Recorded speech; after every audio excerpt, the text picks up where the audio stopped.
সন্ধ্যা পড়লেই চায়ের সাথে যে টাটা লাগে সেই টাটা যদি হয় নিমকি আর সেটা যদি হয় চিজ ফ্লেভারের তবে কেমন হয়।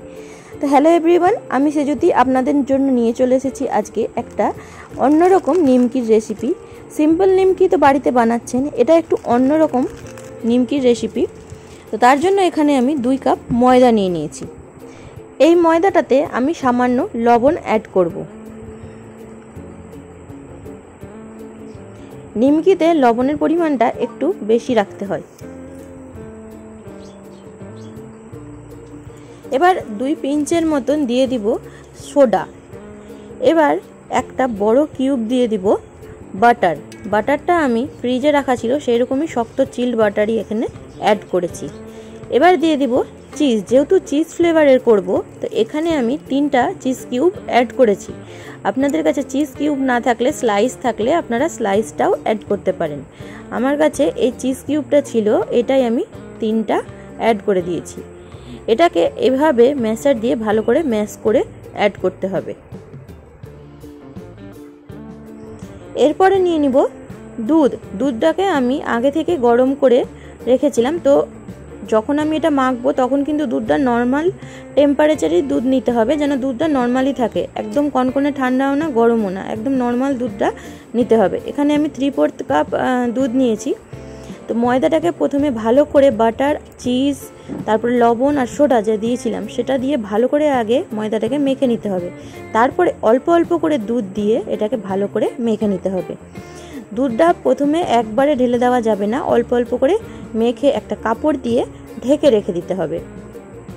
এবার যদি আপনাদের কাছে বড় চাকতা বেলনা থাকে তো ঠিক আছে, তাতেও করতে পারেন, না হলে কিচেন ক্যাবিনেট যদি ভালো থাকে তো অবশ্যই সেখানে বড় করে বেলে যতটা পারবেন পাতলা পাতলা করে এটাকে বেলে নিতে হবে। তো আমি এখানে কিচেন ক্যাবিনেটে ভালো করে মুছে সেখানে আমি এইভাবে বেলে নিয়েছি। যতটা পারবেন পাতলা করে বেললে খুব হালকা হয় আর খেতে খুব সুন্দর লাগে, মুখে একদম মিলিয়ে যায়।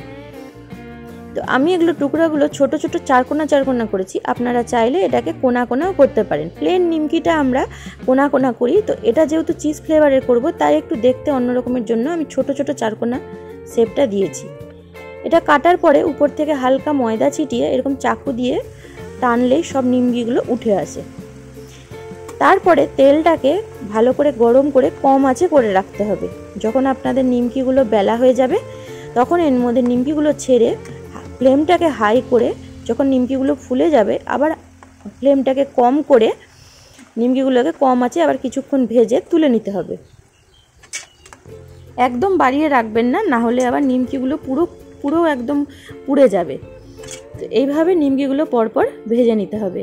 এটাতে চিজ, বাটার, তারপরে দুধ এগুলো থাকার ফলে ময়দাটা এত সফট নরম হয় যে আপনার বেলতে একটুকু কষ্ট হবে না, খুবই স্মুথ, আর বেললেই বুঝতে পারবেন যে এটা কতটা সুন্দর হয়। আর একটুকু তেল অ্যাবজর্ব করে না, খুব সুন্দরভাবে প্রত্যেকটা নিমকি একদম ফুলে ফুলে টপা টপা একদমভাবে ফুলে ওঠে।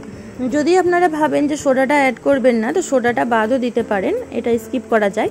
বাকি যেরকম প্রত্যেকটা মাপ সেই মাপগুলো পারফেক্ট এই মাপেরই করে দেখবেন, নিমকিটা খুবই টেস্টি হয়, একদম চিজের ফ্লেভারটা পুরো বোঝা যায়।